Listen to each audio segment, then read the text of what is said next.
It was nice to meet a few of you online. Thanks, Sarah. Thanks, Hilary. Thanks, Joshua, for writing in the chat room what brings you to our special webinar today. I'll push on with the slides just to tell you a little bit about Taronga Conservation Society and to tell you a little bit about the program that we offer. So Taronga was established in 1916. They had almost 2/3 of the population of Sydney come to visit the zoo in that year. And of course, the zoo has evolved over that time, and some of the architecture that is still here is reminiscent of the way the zoo used to be set up. But over that time, the zoo has changed to become much more strongly a conservation organisation, with almost 2 million visitors a year pre-COVID, and well over 100,000 students coming every year to take part in some of the educational courses here. And many of those educational courses happen right here in these rooms. And the bilby's still out having lunch, which is lovely. You can see him behind me. And the kids just love these classrooms. It's quite amazing to see how the transition between these kids jumping around and bouncing off the walls, and then slowly as they come into places like this, just how attentive they become to all the animals around them and how much information they're able to absorb in the 30, 40 minutes or hours that they're in these classrooms, and talking about the animals that are right in front of them and the species that inhabit different areas around the world. So Taronga has evolved to having a bigger part in conservation. Zoo-based conservation has 4 main arms to it. One is attending to the safety of legacy species. So species like the Sumatran tiger, the platypus, the southern corroboree frog. There are certain species that we have made strategic decisions to rally behind and support so that we can provide better habitats for them in the wild and ensure that those populations are healthy enough to survive in those wild locations.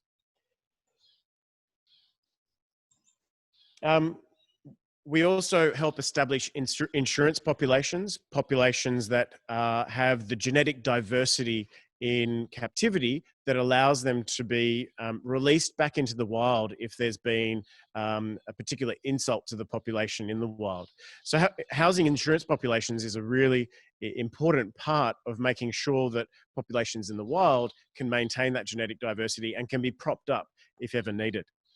Another arm to conservation in zoo-based conservation is breed and release programs, such as the Regent Honeyeater, which is a massive program run here at Taronga Conservation Society Australia, where we not just breed these birds, but also make sure that behaviourally they're fit enough to go back into the wild. And that means attending to how they learn birdsong, attending to their fitness in finding food in the wild. And we have a series of checks on these birds before they're released into the wild. And then as part of the program that we teach here, we help people develop better pathways for communicating with diverse audiences about what those conservation programs are, how people can support those conservation programs, and how people can communicate about these conservation programs so that they can be upscaled and really have much more wide impact in the ecology of Australia. We also play a role in protecting habitats and making sure that habitats, for example, for the bilby behind me, are safe for bilbies to be released into the wild so that they can be reintroduced to areas where they have not been living for several decades. But that's what zoo-based conservation is about, and the courses that we offer are about conservation writ large. And how do we educate, provide leadership, and develop programs, behaviour change initiatives to help diverse communities in Australia and around the world better bolster their conservation efforts. One of the first offerings is a graduate certificate. This is probably the Diet Coke of the conservation degrees that we offer. It's a 24 credit point offering, meaning you do the 3 units here at Taronga and 1 unit over at the School of Education and Social Work over at University of Sydney. There's the Graduate Diploma in Educational Studies, which is 3 units at Taronga and 3 units at University of Sydney. And then there's the Masters in Educational Studies, Taronga Conservation Education, which is our pièce de résistance, which is 3 units here at Taronga Conservation Society Australia, and 5 units over at the University of Sydney in the School of Education and Social Work. And most people like to spread those out over 2 years and have a part-time engagement in the studies. Part-time is possible because our offerings and holding down a full-time job at the same time as taking these studies is possible. Our classes are offered after hours. The 3 units that you study here at Taronga are between 5 and 7 p.m, either on a Tuesday or a Wednesday afternoon, depending on the timetable for that year. And in first semester, you do 1 unit on site. In second semester, you do 2 units on site, plus a few weekend workshops, which makes it very accessible for people with varying schedules and timetables, whether they're working in a school or working in a corporation or running their own business. So at the Taronga Institute of Science and Learning, which is where all the teaching happens here at Taronga, we offer 18 points of study. That translates to 3 different units, 1 in first semester, 2 in second semester. And over at the University of Sydney, we have 6 points of study in the graduate certificate, 18 points of study in the diploma, which is 3 units, and then 30 points of study in the master's course. So this is the Taronga Institute of Science and Learning. We like to call it the Hive, because if you look at the architecture of it, it very much looks like a beehive.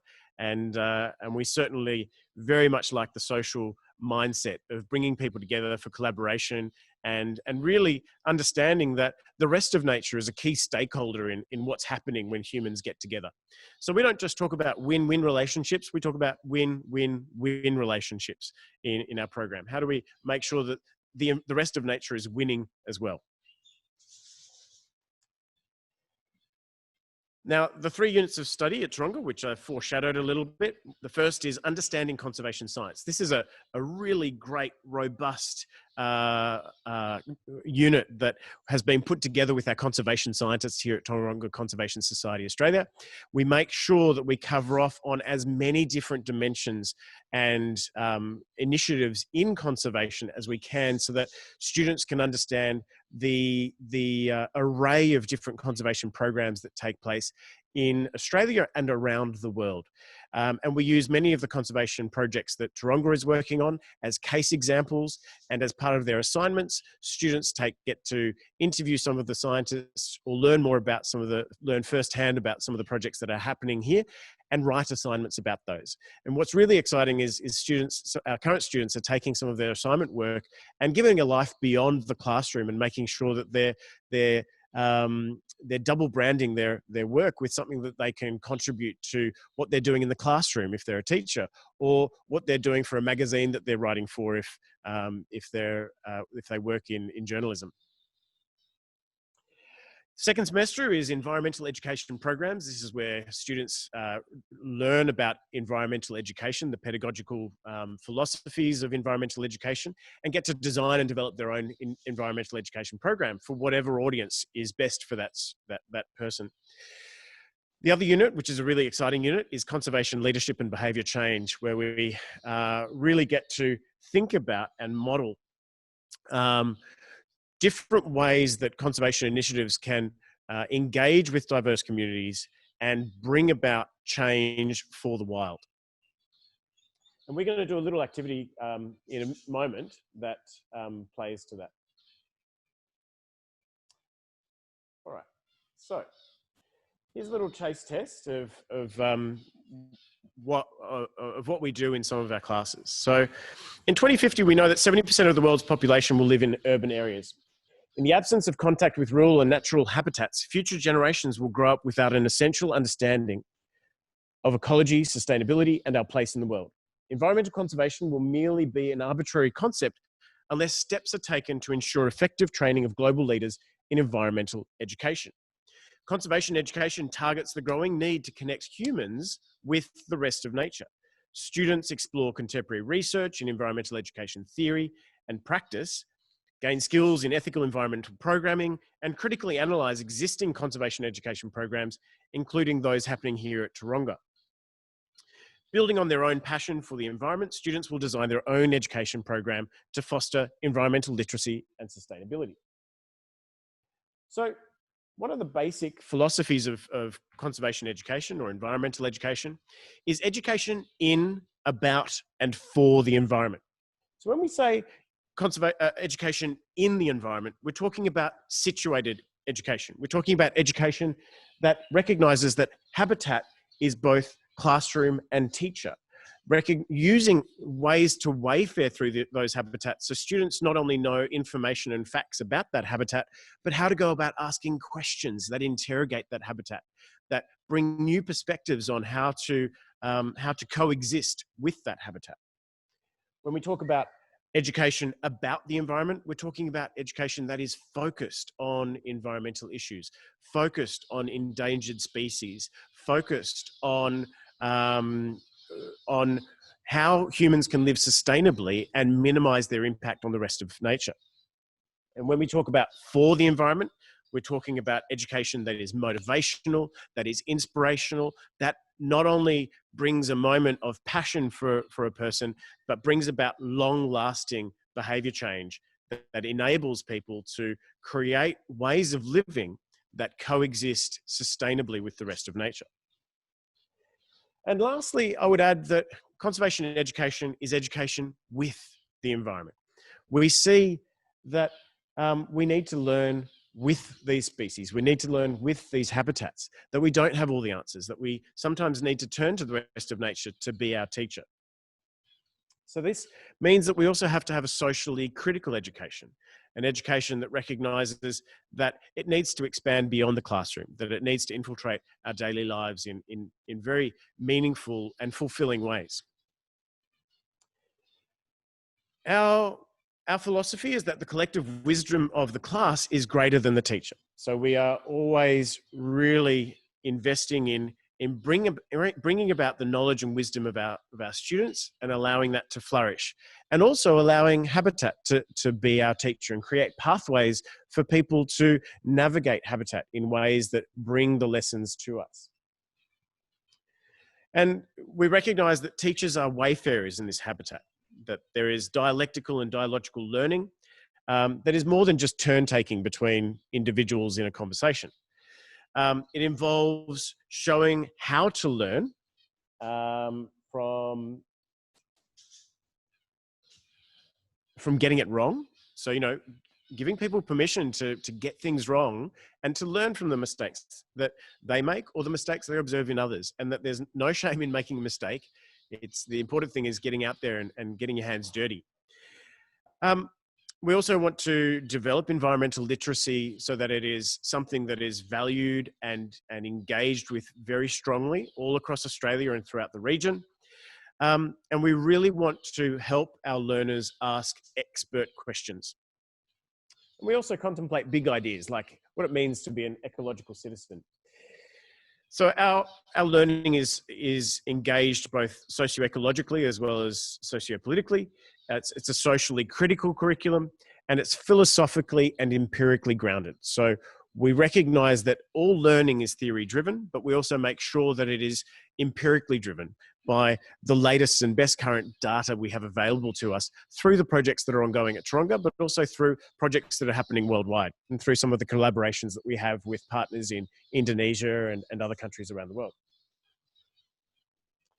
We have various programs that students are able to study and engage with, and through our workshops, we get students to observe these programs, to participate in these programs, and to create their own innovations on these programs, whether it's programs targeted at sustainable seafood consumption or sustainable palm oil use, or some of the other programs that we have here on site.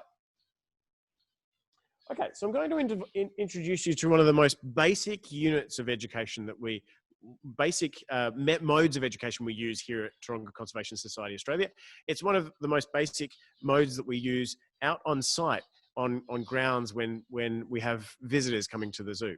Whenever you see a zookeeper deliver a talk to people, whether it's the midday bird show or whether it's the morning seal show, we promote this model of teaching known as connect, understand, act. The first step is to connect people with wildlife by building an emotional interaction or an emotional experience.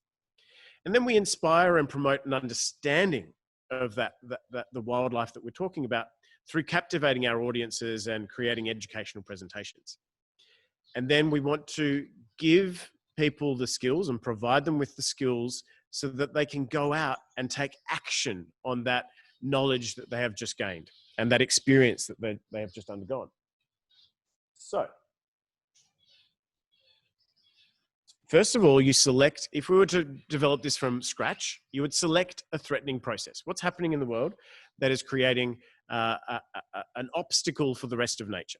What is happening that's happening for the rest of nature? You might like to do this at home with a pencil and pad. Oh, here we go. I might be able to create a...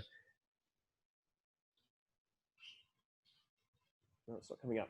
So grab your pen and pad, have a look at... see if I can do this. No, it's not working. All right. Select a threatening process that you know about. It might be plastic in the ocean. It might be the use of certain kinds of goods that are not necessarily biodegradable, or it might be to reduce carbon emissions, or whatever threatening process that you can think of that you're passionate about. Then you identify an ambassador species for that threatening process. It might be turtles, or it might be albatross, or it might be frogs. It could be whatever animal you feel is a fantastic pivot for people to understand the direct impact of that threatening process on an animal. Then you identify your target audience. Are you going to craft your story for a general audience, or are you going to craft your story for a kindergarten audience, a primary school audience, or a secondary or a tertiary education audience, or perhaps a corporate audience, or a local community? Then you think about the actions that that particular community can take. Something that's scalable, something that they can take home, or something they can take to their workplace and put into action, whether it's reduction in water use, or the reduction of using pollutants or detergents, things like that. Then you think about designing and developing the best pedagogical tools for delivering the message. You know, what's the way in which we can help people understand both the problem, but also how they can go about addressing and taking action on that problem. And then we want to think about communication campaigns that help people connect in very inspirational and motivational ways, and can ignite an emotional connection between people and wildlife, that ambassador species, in ways that when they're doing something really good, they can feel really good about having made a positive impact on the wildlife species that we're looking at. And then throughout the postgraduate studies, we also want to learn how we can measure that understanding, measure the change that we are creating, and measure whether or not we're having an impact in terms of people taking the actions that we're promoting. So I want you to imagine for a moment, just so we can all get on the same page for a moment, that this is a turtle that was brought to the hospital here at Taronga Conservation Society Australia. And as you can see, it has some suture marks. This turtle was pregnant, and it needed those suture marks because it had been struck by a motorboat engine. A rotor. So this is a boat strike accident. The turtle was brought to Taronga Conservation Society Australia. And I want you to imagine for a moment how you could connect people through this image to understanding the impact that boats might be having in particular habitats, and how we might go about changing the way people act in those habitats to reduce problems such as boat strikes on animals. That might be manatees somewhere in the US, or it might be turtles here in Australia, or it might be another species somewhere else.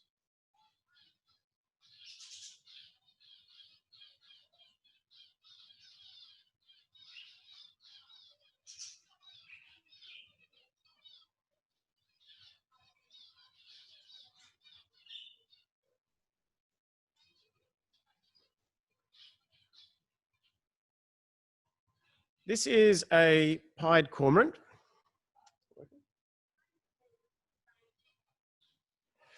This is a pied cormorant. And this pied cormorants will dive underwater to catch the fish that they eat. And unfortunately, this pied cormorant has swallowed some fish hooks. So what's the connection we can make between the people and reducing the fish hooks that are being released into particular areas? Who's our target audience? There's a very specific target audience here. And there's a particular way that we can promote an understanding of these fish hooks. You know, the action might be to use biodegradable fish hooks. The action might be to put little waste bins for fish hooks on piers and locations that make it very accessible to people. So you might have some of your own ideas about how you would connect an audience and promote an understanding of the problem and how you would take action. And I invite you to put that into the chat box. Until we can get the breakout sessions working, then we'll just use the chat box as much as we can. And I'll be having a look at that in a second.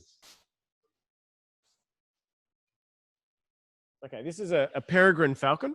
And this peregrine falcon was shot with, well, it's been, as you can see, there are gunshot wounds.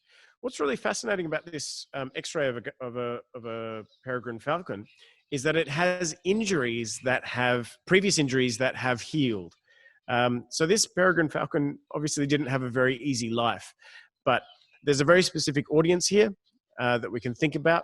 And there was a very pointed education program that had to take place to encourage people to think about, you know, the conflict between domesticated animals that are part of industrial farming and the animals that are that we engage that are wild and come into conflict with those species.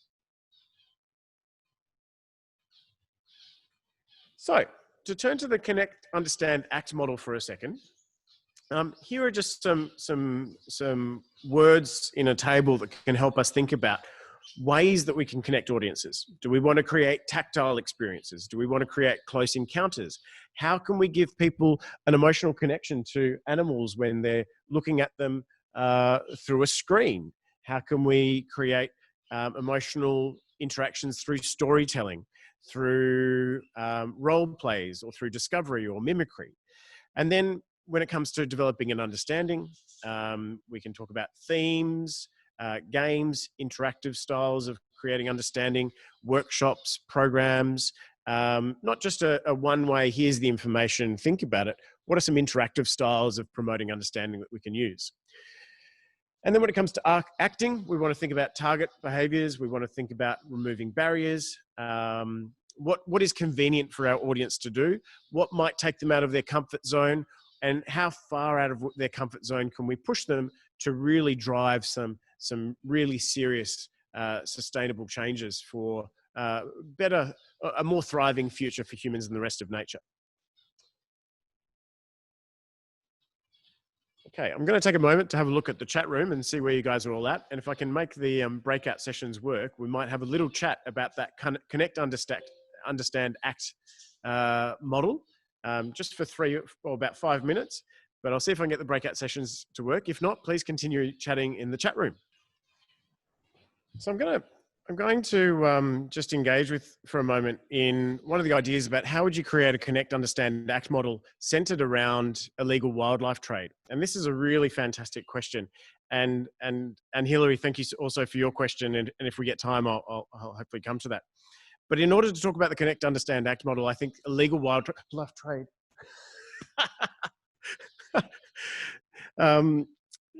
Parrot just gave me a bit of a scare from behind. Got a friend here. I'll have to wash my jumper later. The wildlife trade is a really interesting one because sometimes what we would call in Australia the illegal wildlife trade impacts upon human populations who have been engaging with that particular species for a long period of time. And it wasn't a problem of engaging with that species, whether it be through hunting or through milking it or through using it for ritual reasons, for whatever reasons.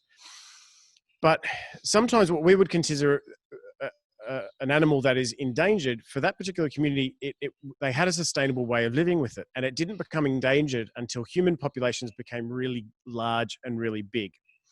And through deforestation, increasing urbanization, the relationship between humans and that particular species needs to be reconfigured.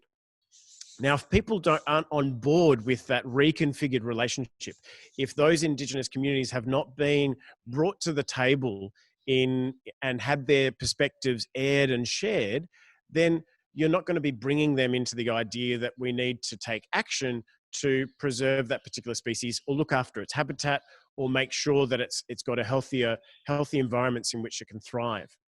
So you really want to start, and this is something we do in the postgraduate courses, is really start from a beginning point that is much more further back than you would think when you just see the animal in front of you. For example, pangolins or another endangered animal. And then we want to craft a message that is not just a message of people who are conservationists, but a message that has been crafted in relationship with the communities who are affected. So that was a really great question about the illegal wildlife trade. I think it's very easy for us to bring one dimension to the table in crafting a connect, understand, act model. But the illegal wildlife trade is such a great example of how we actually need to work with diverse stakeholders to craft these messages and also to think about actions that are relevant for diverse communities so that no community is left out and perhaps stigmatized because of their relationship, their long-standing traditional relationships with that particular species. And thank you. Another really great question about encouraging a connect, understand, act model with urban nature, so animals that are in our urban environments. And there are some really great citizen science projects that we engage with in the course. There's a really fun one on brush turkeys. There's another one called wing tags. There's some really great citizen science projects that engage people in actively thinking about the animals that come into urban environments. And the ibis is a fascinating example as well. The ibis that in Sydney, they call them bin chickens, which is an unfortunate term for a species that has demonstrated a remarkable ability to adapt. In the wild, ibis are wetlands birds who are very shy, and it's very difficult to even take a photograph of these birds in the wild because of how shy they are. And yet, here they are, foraging in our urban environments and thriving. And so there's some interesting stories that we can share with people and promote understandings. And citizen science is another wonderful vehicle to look at that. And when it comes to resurrecting extinct animals, Hilary, I haven't forgotten you. And I think these are such exciting projects. But in terms of the amount of money, I would say the amount of money that we would need to invest in resurrecting an animal like the Tasmanian tiger would be so enormous that we might think about the ethics of the distribution of that money, so that it would be perhaps distributed in a way that would give would prioritize projects that had the biggest impact, perhaps. And I think that would be a really interesting discussion about if you had that if you had enough money to resurrect a Tasmanian tiger, would it be more ethical to invest that money in protecting existing animals or habitats for animals that are still alive? Now, I want to take that connect, understand, act model that hopefully I've done a good job of introducing you to. And I want to show you how, just give you a glimpse, give you a little window into how we can put that connect, understand, act model on steroids and really upscale and improve the impact of something as simple as the connect, understand, act model of conservation communication, and bring the best psychological theory and social theory to that model and really amplify the results that we can have. So, people are not just people are cultural beings. We have a social history, we have our own biases, we have our own cultural training. But people and the culture and the environment are in relationships of reiterative causality. And if we really want to understand how we can maximize the impact from conservation communication, or uh, environmental initiatives or sustainability initiatives, then we need to understand these relationships. So we want to understand people's behaviors and how those behaviors are situated within particular kinds of environments, and the way in which people's ideas and attitudes and knowledge of the rest of nature can influence their behavior, but also has an impact on the rest of the environment.